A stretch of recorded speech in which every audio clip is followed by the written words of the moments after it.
Yo, balik sa iyo. Ah. Sir, ikaw sa Inagbiyahe man si Marlon Mare.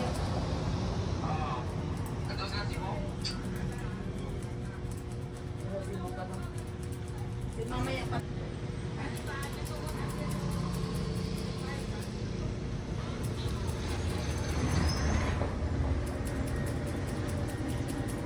Dalawang linggo daw siya sa parking. Reklamo daw si Sir. Parang pasabay to. Siguro. Mga box daw. Sabay lang yun. Baka hindi pulog. Pero,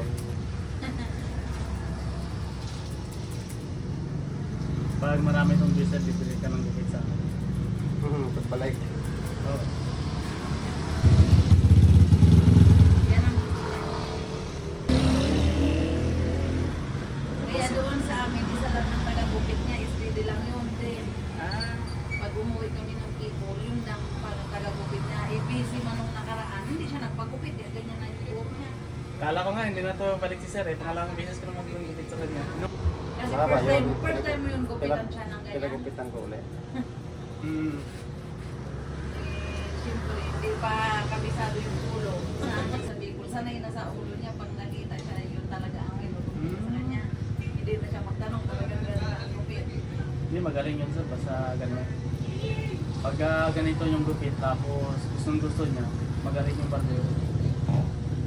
Kasi hirap mo gupit ng ganito eh. Yun din ang mga ano niya gustong gupitan, ganun din ano niya, Afrika. Kaya sabi man mga kabataan, pag matanda ka. Buto kayo.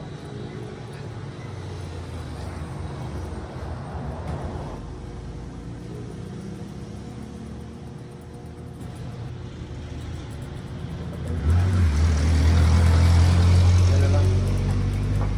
Konti na lang yan. Konti na lang. Hindi mo kasi yan pwede biglayin. Biglayin mo yan eh. May kabila na naman. Oo. Tama ka Sir, tama. Talagang sanay na sanay ka Sir sa gupit mo. Alam na alam mo kung paano ginagawa mo. Pag bibiglain kasi ito, pag medyo mahabulin ka naman dito. So, nahirapan ka doon sa kabila. Unti-untiin mo talaga yan kasi yung buhok, lalo pag in-sprayan mo, yung buhok, tumataas na talaga yan. Yan na talaga yung maging forma ng buhok. Pataas na sila. Hindi gaya ng ibang buhok na hapay pa.